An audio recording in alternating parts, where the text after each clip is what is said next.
നമസ്കാരം. അപ്പം നമ്മളിന്ന് പഠിക്കുന്നത് 6th സ്റ്റാൻഡേർഡിലെ 3ാമത്തെ ചാപ്റ്ററാണ് കേട്ടോ. ബേസിക് സയൻസിൽ പൂവിൽ നിന്ന് പൂവിലേക്ക് എന്ന് പറയുന്ന ചാപ്റ്ററാണ്. അതായത് നമ്മൾ പൂവിൽ നിന്നും പൂവിലേക്ക് പറയുമ്പോൾ നമുക്കറിയാം എങ്ങനെയാണ് ഒരു പൂവ് ഉണ്ടാവുന്നത്, വിത്ത് ഉണ്ടാവുന്നത്, അത് കായാവുന്നത്, പുതിയൊരു വൃക്ഷം ഉണ്ടാവുന്നത്, അല്ലെങ്കിൽ പുതിയൊരു ചെടി ഉണ്ടാവുന്നത്. ഇതിനെക്കുറിച്ചൊക്കെ ഡീറ്റെയിലിംഗ് ആയിട്ട് ഒരു 6ാം ക്ലാസ് വിദ്യാർത്ഥിക്ക് പഠിക്കാനുള്ള കാര്യങ്ങളാണ് നമ്മളിവിടെ പഠിക്കുന്നത്. നമുക്കറിയാത്ത ഒരുപാട് കാര്യങ്ങളുണ്ട്. ഇതിൽ നിന്ന് PSC ക്വസ്റ്റ്യൻ വന്നിട്ടുണ്ടോ ചോദിച്ചു കഴിഞ്ഞാൽ ഇതുവരെ അങ്ങനെ കണ്ണിൽപ്പെട്ടിട്ടില്ല, പക്ഷെ വന്നുകൂടായികയും ഇല്ല. കാരണം ഇമ്പോർട്ടൻ്റ് ആയിട്ടുള്ള കുറേ ചാപ്റ്റേഴ്സ് ഇതിൽ വരുന്നുണ്ട്. ആദ്യം തന്നെ നമുക്കിവിടെ ഒരു ചെമ്പരത്തി പൂവിൻ്റെ ചിത്രമാണല്ലേ. ഈ ചെമ്പരത്തി പൂവിൻ്റെ നെടുകെ കീറിയിട്ടുള്ള ഭാഗമാണ് റൈറ്റ് സൈഡിലുള്ളത്, ലെഫ്റ്റ് സൈഡിൽ കറക്റ്റ് ആയിട്ടുള്ളൊരു പൂവാണ്. അപ്പോൾ ഇതിൻ്റെ ഓരോ പാർട്ടുകൾ നോക്കൂ. ഇതിൻ്റെ മുകളിൽ കാണുന്ന ആ മഞ്ഞ കളറിലുള്ള ആ ഒരു ഭാഗം ഉണ്ടല്ലോ, അതാണ് കേസരപുടം. ചുവപ്പ് കളറിൽ കാണുന്ന എതളുകളെ പറയുന്ന പേരാണ് ദളം. പിന്നെ ആ മഞ്ഞ കളറിൽ കാണുന്നുണ്ടല്ലോ അറ്റത്ത്, നമുക്കവിടെ തേനൊക്കെ കിട്ടും, അതാണ് ജനിപുടം. പിന്നെ ആ പച്ച കളറിൽ ഇങ്ങനെ കാണുന്നില്ലേ, അതാണ് വിദളം. പിന്നെ അതിൻ്റെ ചോട കാണുന്ന അതിനെ പോയിന്റ് ചെയ്ത് നിർത്തുന്നതാണ് പുഷ്പാസനം. പിന്നെ ആ ഞെട്ടാണ് പൂഞ്ഞെട്ട്. ഈ പാർട്ടുകളിൽ പൂഞ്ഞെട്ടാണ് നമുക്കറിയാവുന്നൊരു പേരല്ലേ, ബാക്കിയൊന്നും നമുക്കറിയില്ല. അപ്പം കേസരപുടം, ദളം, ജനിപുടം, വിദളം, പുഷ്പാസനം, പൂഞ്ഞെട്ട്. ഓക്കെ. എന്തിനാണ് പൂക്കൾ? ശരിക്കും ഒരു ചെടിക്ക് ഭംഗിക്കാണോ പൂവ്? അല്ല. ചെടികളിൽ എന്തിനാണ് പൂവ്? പൂഞ്ഞെട്ടിൻ്റെയൊക്കെ ആവശ്യം എന്താണ്? അതാണ് ഇനി ഇവിടെ അടുത്തതിൽ പറയുന്നത്. പൂഞ്ഞെട്ട് അല്ലെങ്കിൽ പെഡിസൽ എന്ന് പറയുന്നത് പൂവിൻ്റെ ഭാഗങ്ങൾക്ക് ഒരു ഇരിപ്പിടം ഒരുക്കുന്നു. ഓക്കെ. അതായത് പൂവിൻ്റെ ഭാഗങ്ങൾക്ക് ഇരിപ്പിടം ഒരുക്കുന്നത് ആരാണ്? പൂഞ്ഞെട്ടാണ്, പെഡിസലാണ്. എന്തിനാണ് വിദളം അല്ലെങ്കിൽ കാലിക്സ് എന്ന് പറയുന്നത്? പൂവിന് നിറവും മണവും ആകർഷകത്വവും ഒക്കെ നൽകുന്നതാണ് കാലിസ്. അതുപോലെ പൂവിലെ ഒരു ആൺലിംഗാവയവമുണ്ട്.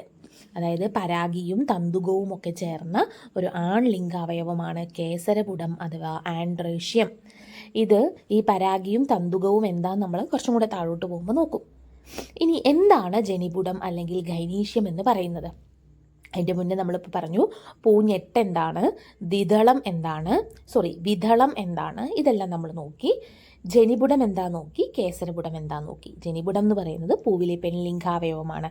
ഇവിടെയാണ് പരാഗണ സ്ഥലം, ജനിതണ്ട്, അണ്ഡാശയം ഇതൊക്കെ ഉള്ളത്. ഇനി പൂവിനെ ചെടിയുമായി ബന്ധിപ്പിച്ച് നിർത്തുന്നതാണ് പുഷ്പാസനം അല്ലെങ്കിൽ തലാമസ്. ദളം അല്ലെങ്കിൽ കൊറോള എന്താണ്? മൊട്ട ആയിരിക്കുമ്പോൾ ആ പൂവിനെ സംരക്ഷിക്കുകയും വിരിഞ്ഞതിന് ശേഷം ഇതളുകളായിട്ട് കാണപ്പെടുകയൊക്കെ ചെയ്യുന്നു. സത്യത്തിൽ എന്തിനാണ് ഈ പൂക്കൾ? പൂക്കളിൽ നിന്നാണ് ഫലങ്ങൾ ഉണ്ടാവുന്നത് എന്നും ഫലത്തിനുള്ളിലെ വിത്ത് മുളപ്പിച്ചാണ് തൈച്ചെടികൾ ഉണ്ടാവുന്നതെന്നും അറിയാമല്ലോ. അതായത് പൂക്കളിൽ നിന്നാണ് ഫലങ്ങൾ ഉണ്ടാവുന്നത് എന്നും ഫലത്തിനുള്ളിലെ വിത്ത് മുളപ്പിച്ചാണ് തൈച്ചെടികൾ ഉണ്ടാവുന്നതെന്നും അറിയാമല്ലോ. ജീവിവർഗം അവയുടെ തുടർച്ച നിലനിർത്തുന്നതിന് പുതിയ തലമുറയെ ഉൽപ്പാദിപ്പിക്കുന്ന പ്രക്രിയയാണ് പ്രത്യുൽപാദനം. സസ്യങ്ങളിൽ പ്രത്യുൽപാദനം എന്ന ധർമ്മം നിർവഹിക്കുന്നത് പൂക്കളാണ്. സസ്യങ്ങളുടെ ലൈംഗികാവയവമാണ് അപ്പോൾ ഏത് പൂക്കൾ എന്ന് പറയുന്നത്. അപ്പോൾ സത്യത്തിൽ പറഞ്ഞു കഴിഞ്ഞാൽ പൂക്കൾ ഒരു പ്രദർശന വസ്തുവാണോ? കാണാൻ ഭംഗിയുള്ളൊരു സാധനമാണെങ്കിലും അത് സത്യത്തിൽ എന്താണ്? ഒരു ലൈംഗികാവയവം ആണ്. ഇവിടെ കൊടുത്തിരിക്കുന്നത് നോക്കൂ, ഒരു പൂമ്പൊടിയാണല്ലേ. നമ്മുടെ ചെമ്പരത്തിയിലൊക്കെ കാണുന്ന ആ ഒരു മഞ്ഞ കളറിൽ കാണുന്ന ആ പൊടി, അതാണ് അതിൻ്റെ മൈക്രോസ്കോപ്പിക് വ്യൂ ആണ് ആ കൊടുത്തിട്ടുള്ളത്. എന്തിനാണ് ഈ പൂമ്പൊടിയും? ഇതിലെന്താ ഉണ്ടാവുക? ഇതിലാണ് പരാഗരേണുക്കളുള്ളത്. നോക്കൂ, ജനിപുടം, കേസരപുടം. ജനിപുടം സ്ത്രീ ലിംഗാവയവവും കേസരപുടം എന്ന് പറയുന്ന ഒരു ആൺലിംഗാവയവുമാണ്. അപ്പോൾ ജനിപുടത്തിൽ പരാഗണ സ്ഥലമുണ്ട്, ജനിതണ്ടുണ്ട്, അണ്ഡാശയമുണ്ട്, ഓവ്യൂളുണ്ട്. അതിൽ ജനിപുടം എന്ന് പറയുന്നത് ഇതെല്ലാം ചേർന്നിട്ടാണ് പരാഗണ സ്ഥലം, ജനിതണ്ട്, അണ്ഡാശയം, ഓവ്യൂള്. അണ്ഡാശയത്തിലെ ഓവ്യൂളിനകത്താണ് അണ്ഡം കാണപ്പെടുന്നത്. കേസരപുടത്തിലോ പരാഗിയും തന്തുകവുമാണ്. നമ്മൾ മുന്നേ പഠിച്ചു പരാഗി എന്താണെന്നും തന്തുകം എന്താണെന്നും. പരാഗി എന്ന് പറഞ്ഞാൽ മഞ്ഞ മുട്ടുമുട്ട്, അതിൻ്റെ ആ നീളത്തിൽ കാണുന്ന വാലാണ് തന്തുകം. അതുവഴിയാണ് അവിടെ എന്തെത്തുന്നത്? നമ്മുടെ അണ്ഡാശയം എന്ന് പറയുന്നത്, അണ്ഡം എന്ന് പറയുന്നത്, അണ്ഡത്തിലോട്ട് എന്തെത്തുന്നത്? പുംബീജം എത്തുന്നത്. ഇനി നോക്കൂ, പല തരത്തിലുള്ള ചെടികളും ഒക്കെ കൊടുത്തിട്ടുണ്ടല്ലേ. അതിൻ്റെ ജനിപുടവും കേസരപുടവും ഒക്കെ ആയിട്ട് ഡീറ്റെയിലിംഗ് ആയിട്ട് തന്നെ കൊടുത്തിട്ടുണ്ട്. ദ്വിലിംഗ പുഷ്പം, ഏകലിംഗ പുഷ്പം എന്നൊക്കെ പറഞ്ഞിട്ട് ചില പുഷ്പങ്ങളിൽ 2 ലിംഗവും ഒന്നിച്ച് കാണും, ചിലതിൽ എങ്ങനെയുണ്ട് 2ലും ഒന്നിച്ച് കാണില്ല. ആൺപൂവും പെൺപൂവും. കേസരപുടം മാത്രമുള്ള ചെടികളാണെങ്കിൽ നമുക്കതിനെ ആൺപൂക്കളെന്നും, ജനിപുടം മാത്രമുള്ള പൂക്കൾ പെൺപൂക്കളാണ്. എന്നാൽ മത്തൻ, വെള്ളരി, പാവൽ, പടവലം എന്നൊക്കെ പറയുന്നത് എന്താണ്? രണ്ടും കൂടി ചേർന്നതാണ്. ഇനി വിത്തായി മാറാൻ പൂക്കളിൽ എങ്ങനെയാണ് വിത്തുണ്ടാവുന്നത്? ഇതിന് ചില പ്രവർത്തനങ്ങൾ നടക്കേണ്ടതുണ്ട്. പരാഗരേണുക്കളിൽ നിന്ന് പുംബീജം അണ്ഡാശയത്തിലെത്തി അണ്ഡവുമായി കൂടിച്ചേരണം. പുംബീജം അണ്ഡവുമായി കൂടിച്ചേരുന്ന പ്രക്രിയയാണ് നമ്മൾ പറഞ്ഞത് അല്ലെ. പരാഗണ സ്ഥലത്ത് നിന്ന് എന്താണ്, പരാഗരേണുക്കൾ ളിൽ നിന്ന് പുംബീജം അണ്ഡാശയത്തിലെത്തണം. അത് ആദ്യം പരാഗണ സ്ഥലത്തെത്തണം. അങ്ങനെയല്ലേ നടക്കുക. അപ്പോൾ ആൺമരവും പെൺമരവും, കുടപ്പന, കുടംപുളി, ജാതി, ഇതൊക്കെ പറയുന്നത് ആൺമരവും പെൺമരവും സെപ്പറേറ്റ് ആണ്. ഈ പുംബീജം എവിടെയാണ് കാണുന്നത്, അണ്ഡം എവിടെയാണ് കാണുന്നത്, ഇതൊക്കെ ഡീറ്റെയിൽ ആയിട്ട് നമുക്ക് നോക്കണം. അപ്പോൾ ആദ്യം നോക്കുന്നത് നമ്മൾ പറഞ്ഞു, പരാഗണ സ്ഥലത്ത് നിന്നും പരാഗി തന്തുകം വഴി അണ്ഡാശയത്തിലെത്തുന്നു എന്ന് പറയുന്ന ഒരു ബേസിക് ആയിട്ടുള്ള കാര്യമാണ് ഇവിടെ നമ്മൾ പറയുന്നത്. അപ്പോൾ അതിൻ്റെ മുന്നേ നമ്മൾ പറഞ്ഞിട്ടുണ്ടായിരുന്നു, പുംബീജം അണ്ഡവുമായി കൂടിച്ചേർന്നിട്ടാണ് ബീജസങ്കലനം നടക്കുന്നത്. അതിന് നമ്മൾ ഫെർട്ടിലൈസേഷൻ എന്നാണ് പറയുന്നത് അല്ലേ. ഇപ്പോൾ കുടപ്പന, ജാതി എന്നൊക്കെ പറഞ്ഞാൽ രണ്ട് സെപ്പറേറ്റ് ആയിട്ടാണെന്നാണോ പറയുന്നത്? അതെ അല്ലേ, സെപ്പറേറ്റ് ആയിട്ടാണ് രണ്ടിലും കാണപ്പെടുന്നത്. ഇനി പറയുകയാണ്, പരാഗണ സ്ഥലം, പരാഗി, തന്തുകം, അണ്ഡാശയം ഒക്കെ കഴിഞ്ഞു. ഇനി ഒരു കാർട്ടൂൺ കൊടുത്തിട്ടുണ്ട്. നിൻ്റെ ഒരു ഭാഗ്യം, നിനക്കൊന്നും തേൻ കിട്ടുന്നുണ്ടല്ലോ. വണ്ട് പറയുകയാണ്, ഞാൻ തേൻ കുടിക്കുക മാത്രമല്ല ചെയ്യുന്നത്, ഞാൻ വേറെ കുറച്ച് സഹായങ്ങളും കൂടെ ചെയ്യുന്നുണ്ട്. അതാണ് പരാഗിയിൽ നിന്ന് പരാഗരേണുക്കൾ മറ്റു പൂക്കളിലോട്ട് എത്തുന്നത് എങ്ങനെയാണ്? അതിനെയാണ് പോളിനേഷൻ, പരാഗണം എന്നൊക്കെ പറയുന്നത്. പരാഗിയിൽ നിന്ന് പരാഗരേണുക്കൾ പരാഗണ സ്ഥലത്ത് പതിക്കുന്നതാണ് പരാഗണം. പരാഗണത്തിന് സഹായിക്കുന്ന ഘടകങ്ങളാണ് പരാഗണകാരികൾ അല്ലെങ്കിൽ പോളിനേഷൻ ഏജൻറ്റ്. അതിൽ പൂമ്പാറ്റയും വണ്ടും കിളികളും ഒക്കെ വരും. ഇനി നോക്കൂ, ദുർഗന്ധമുള്ള പൂക്കൾ. ഈ ചേനപ്പൂവിൻ്റെ ഗന്ധം ഭയങ്കര ദുർഗന്ധമായിരിക്കും. കാരണം ചേനപ്പൂവിൻ്റെ പരാഗണകാരികൾ എന്ന് പറഞ്ഞാൽ ഈച്ചയാണ്. അപ്പോൾ അവരെ അട്രാക്റ്റ് ചെയ്യാൻ വേണ്ടിയിട്ടാണ് ഇങ്ങനൊരു ഇതുള്ളത്. അതാണ് അടുത്തത് പറയുന്നത്. ഇനി അപ്പോൾ ഇതുപോലെ പരാഗണകാരികൾ ഏതാണോ അതിനനുസരിച്ച് അവയെ അട്രാക്റ്റ് ചെയ്യാൻ വേണ്ടിയിട്ടുള്ള പല പല കാര്യങ്ങൾ ഓരോ പൂക്കളും ഉണ്ട്. ഇപ്പം നെല്ലൊക്കെ ആണെങ്കിൽ നെൽച്ചെടിയിൽ പരാഗണം നടത്തുന്നത് കാറ്റാണ്. ഓക്കെ, കാറ്റ്, ജലം എന്നിവയും പരാഗണകാരികളാണ്.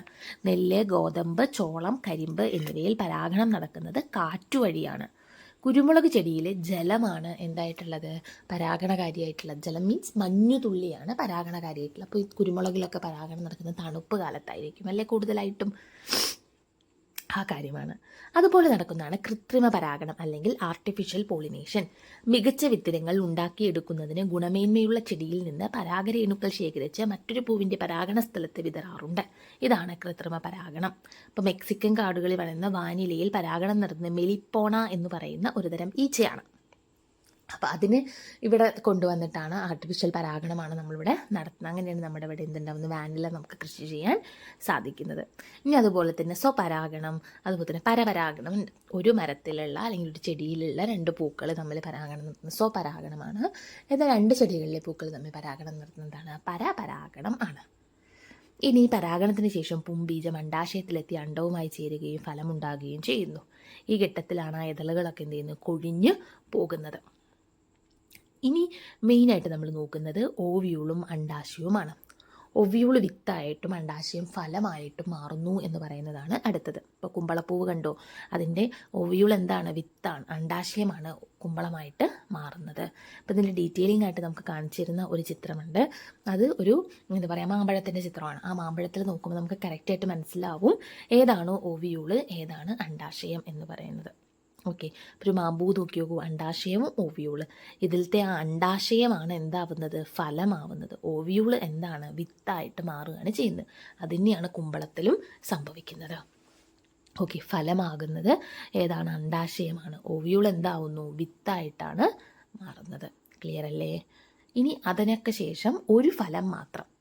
ഇപ്പോൾ മാമ്പൂ നോക്കുകയാണെങ്കിൽ ഒരു പൂവിന്ന് ഒരു മാങ്ങ ഉണ്ടാവുന്നുണ്ട്.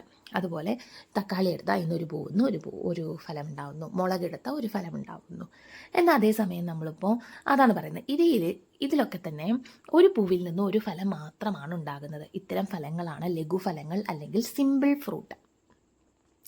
എന്നാൽ ഒരു പൂവേ ഉണ്ടാവുള്ളൂ, പക്ഷെ ഒന്നിലധികം ഫലങ്ങൾ ഉണ്ടാവും. ഇപ്പം ചെമ്പകപ്പൂവോ അല്ലെങ്കിൽ അങ്ങനത്തെ പൂക്കളിൽ നിന്നൊക്കെ എന്തുണ്ടാവുക എന്നറിയോ, ഒരു പൂവിൽ നിന്ന് ഒന്നിലധികം ഫലം ഉണ്ടാവുന്നു. എങ്കിൽ അത്തരം ഫലങ്ങളെ പറയുന്നതാണ് പുഞ്ചഫലങ്ങൾ അല്ലെങ്കിൽ അഗ്രിഗേറ്റീവ് ഫ്രൂട്ട്സ് എന്ന് പറയുന്നു. എന്താ പറയുന്നത്? Aggregate fruits. ഉദാഹരണം സീതാപ്പഴം, ബ്ലാക്ക്ബെറി, അരണമരക്കായ് എന്നൊക്കെ പറയുന്നതൊക്കെ അതിന് എക്സാമ്പിളാണ്. ഈ അരണമരക്കായ് എന്താണെന്ന് എനിക്ക് മനസ്സിലായില്ല. എന്തായാലും ഈ സംഭവങ്ങളൊക്കെ എന്താണ്? അഗ്രിഗേറ്റ് ഫ്രൂട്ടാണ്. അതായത് ഒരു പൂവിൽ നിന്ന് ഒന്നിലധികം ഫലങ്ങൾ. ഇനി ഇപ്പം ചക്കയൊക്കെ നോക്കി നോക്കൂ. അതിലെങ്ങനെയാണ്? കുറേ പൂക്കളുണ്ടാവും അല്ലേ? ആ കുറേ പൂക്കൾ ചേർന്ന് കുഞ്ഞു കുഞ്ഞു ചുളകളായി വലിയൊരു ചക്കയുടെ അകത്തിരിക്കുന്നു. അതാണ് ഒന്നല്ലെങ്കിലും ഒന്നായി എന്ന് പറയുന്നത്. അങ്ങനത്തെ പൂക്കളുമുണ്ട്. അതിനെ മൾട്ടിപ്പിൾ ഫ്രൂട്ട്സ് എന്ന് പറയുന്നു. പിന്നുള്ളതാണ് ഫാൾസ് ഫ്രൂട്ട്സ്, അതായത് കപടഫലങ്ങൾ. അതായത് ഇപ്പം നമ്മൾ പറഞ്ഞു ഒവ്യൂളും എന്താ പറയുക, ഈ രണ്ട് അണ്ടാശയവുമാണ് വിത്തും ഫലവുമായിട്ട് മാറുന്നത്. എന്നാൽ അങ്ങനെ അല്ലാതെ മാറുന്നതുമുണ്ട്. ബീജസങ്കലന ശേഷം അണ്ടാശയം വളർന്നാണ് ഫലമുണ്ടാകുന്നത്. എന്നാൽ അങ്ങനെ ആവാതെയുമുണ്ട്. ഇപ്പോൾ ഈ പൂഞ്ഞെട്ട്, പുഷ്പാസനം തുടങ്ങിയ ഭാഗങ്ങൾ വളർന്ന് ഫലം പോലെയാവുന്നു. ഇവയാണ് കപടഫലങ്ങൾ. കപടഫലങ്ങൾ എന്ന് പറയുമ്പോൾ ഈ കശുവണ്ടി എന്നൊക്കെ പറയുന്നതൊക്കെ ഈ കപടഫലത്തിൽപ്പെട്ടതാണ്. അതുപോലെ ആപ്പിളിൻ്റെ കാര്യവും കപടഫലമാണ്. പുഷ്പാസനം വളർന്നുണ്ടായിട്ടാണ് അതെന്താവുന്നത്? ഫ്രൂട്ടായിട്ട് മാറുന്നത്. ഓക്കെ, ഇനി പൂവും പഴവും എന്ന് പറഞ്ഞിട്ടുള്ള ഒരു ഹെഡിങ് ആണ്. എന്താണ് പൂവ്, എങ്ങനെയാണ് ഫലങ്ങളായി മാറുന്നത്? അപ്പോൾ നോക്കി നോക്കൂ, നമ്മളിവിടെ സ്ട്രോബെറീനെ കുറിച്ച് പഠിക്കുന്നുണ്ട്. ഓക്കെ, അപ്പോൾ ഈ സ്ട്രോബെറീനെ കുറിച്ച് പഠിക്കുമ്പോൾ അതുപോലെ തന്നെയാണ് ചക്കയുടെ കാര്യം. ചക്കയുടെ കാര്യത്തിൽ നമുക്കെന്ത് പറയാം? ഒന്നല്ലെങ്കിൽ ഒന്നായി എന്ന് പറഞ്ഞിട്ടുള്ളൊരു കാര്യത്തിലാണ് നമ്മൾ പറയുന്നത് അല്ലേ. ഒരുപാട് പൂക്കൾ ഉണ്ടാവുന്നുണ്ട്, പക്ഷെ അതെല്ലാം കൂടെ ചുളയായിട്ട് ഒരു പഴത്തിൻ്റെ ഉള്ളിൽ ഇരിക്കുന്നു. അങ്ങനെ അതിനെക്കുറിച്ച് നമ്മൾ മൾട്ടിപ്പിൾ ഫ്രൂട്ട് എന്ന് പറഞ്ഞിട്ടുള്ള കാര്യമാണ് പറയുന്നത്. അപ്പോൾ അത് റിപ്പീറ്റായിട്ട് കാണിക്കണം. എന്താ വെച്ചാൽ ഒന്നും കൂടെ വേണമെങ്കിൽ പോസ് ചെയ്തിട്ടൊന്ന് വായിച്ച് നോക്കാം. സിമ്പിൾ ഫ്രൂട്ട് എന്താണ്, അഗ്രിഗേറ്റ് ഫ്രൂട്ട് എന്താണ്, അതുപോലെ മൾട്ടിപ്പിൾ ഫ്രൂട്ട് എന്താണ്, ഫാൾസ് ഫ്രൂട്ട് എന്താണ്, ഇതൊക്കെ. ഇനി അതുപോലെ തന്നെ വേഷം മാറിയവർ എന്ന് പറയുന്ന ഹെഡിങ്ങിൽ പറയുന്നത് ഈ പൂഞ്ഞെട്ടും അതുപോലെ തന്നെ പുഷ്പാസനവും ഈ രണ്ട് സാധനങ്ങൾ വളർന്നിട്ട് ഫലമായി മാറുന്നു. അതിനാണ് കപടഫലങ്ങൾ എന്ന് പറയുന്നത്. ഉദാഹരണം കശുവണ്ടിയാണ് അല്ലെങ്കിൽ കശുമാങ്ങയാണ് അതിന് എക്സാമ്പിളായിട്ട് നമുക്ക് പഠിക്കാനുള്ളത്. ഇനി മെയിനായിട്ട് അതുപോലെ ആപ്പിളിൻ്റെ കേസിലും പുഷ്പാസനം വളർന്നിട്ട് തന്നെയാണ് ആ ഫ്രൂട്ടായിട്ട് മാറുന്നത്. അതുപോലെ സഫർജൽ എന്ന് പറയുന്നതും അങ്ങനെ തന്നെയാണ് മാറുന്നത്. അപ്പോൾ അത് രണ്ടും മെയിനായിട്ടൊന്ന് ഓർത്ത് വയ്ക്കുക. പൂവും പഴവും എന്ന് പറഞ്ഞിട്ടുള്ള ഹെഡിങ്ങിൽ ഇനി പഠിക്കുന്നത് നമ്മൾ എപ്പോഴും അറിയാം, ഓരോ ഫലവുമായി ബന്ധപ്പെട്ട് ശരിയായിട്ടുള്ളത് മാച്ച് ചെയ്യാനൊക്കെ കൊടുത്തിട്ടുള്ളത്. അതായത് സ്ട്രോബെറി ഫലമുണ്ട്, മുളകുണ്ട്, അടയ്ക്കാക്കുലയുണ്ട്. ഇപ്പോൾ പൂക്കൾ കുലകളായി കാണുന്നു പറയുമ്പോൾ അടയ്ക്കയായിരിക്കും. ഒരു പൂവിൽ ഒന്നിലധികം അണ്ടാശയം എന്ന് പറയുമ്പോൾ അത് സ്ട്രോബെറി ആയിരിക്കും. പൂക്കൾ ഓരോന്നായി കാണുന്നു പറയുന്നത് മുളകായിരിക്കും. മാച്ച് ദ ഫോളോവിങ് എന്ന് പറഞ്ഞിട്ട് കൊടുത്തിട്ടുള്ള കാര്യമാണ്. അപ്പോൾ ഇത് വായിച്ച് നോക്കിക്കഴിഞ്ഞാൽ നമുക്ക് ക്ലിയർ ആയിട്ട് മനസ്സിലാവുന്ന ഒരു കാര്യം തന്നെയുള്ളൂ. ഇനി അതുപോലെ തന്നെ നമുക്കറിയാം, എന്താ പറയുക, ഇതിൽ ഇത്രയൊക്കെ തന്നെ പഠിക്കുന്നുള്ളൂ. അപ്പോൾ എല്ലാവരും പഠിക്കുക. Keep learning. ബൈ.